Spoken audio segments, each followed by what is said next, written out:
Kepala Dinas Perindustrian dan Perdagangan Provinsi Maluku Yahya Kota mengaku stok beras untuk bulan Ramadan dan Idul Fitri 1445 Hijriah telah tersedia hingga 3 bulan ke depan.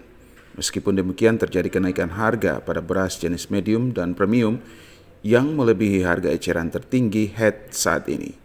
Untuk mengantisipasi kebutuhan masyarakat di bulan Ramadan, pemerintah telah mengambil langkah cepat dengan mengimpor beras dari luar negeri.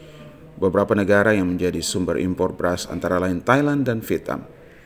Langkah ini diharapkan dapat menjaga stabilitas harga beras di pasaran dan memastikan ketersediaan beras yang cukup untuk memenuhi kebutuhan masyarakat di bulan suci Ramadan dan menjelang perayaan Idul Fitri. Meskipun demikian, pemerintah tetap berkomitmen untuk terus memantau dan mengendalikan harga beras agar tetap dalam batas yang wajar dan terjangkau bagi masyarakat. Dari data kami, beras dari sisi stok memang tersedia bahkan 2 bulan sampai 3 bulan ke depan. Data stok beras itu baik di distributor maupun di Bulog.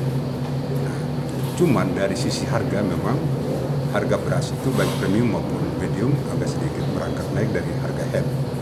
HED untuk wilayah 3 termasuk Maluku itu 14.800 untuk premium, sedangkan untuk medium 11.400 atau 800. Nah, kondisi di lapangan di pasar-pasar rakyat seperti Mardika dan Batu Merah dan pasar-pasar lainnya itu ternyata beras itu kan sudah naik dari harga HED. Ini kondisi harga beras secara nasional.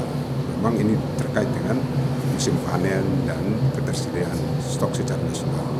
Nah, oleh karena itu langkah yang dilakukan oleh pemerintah Provinsi Maluku lewat instansi terkait, misalnya Bulog, mendatangkan beras dari negara lain impor untuk menutupi kekurangan-kekurangan yang ada di Provinsi Maluku lewat distributor, sehingga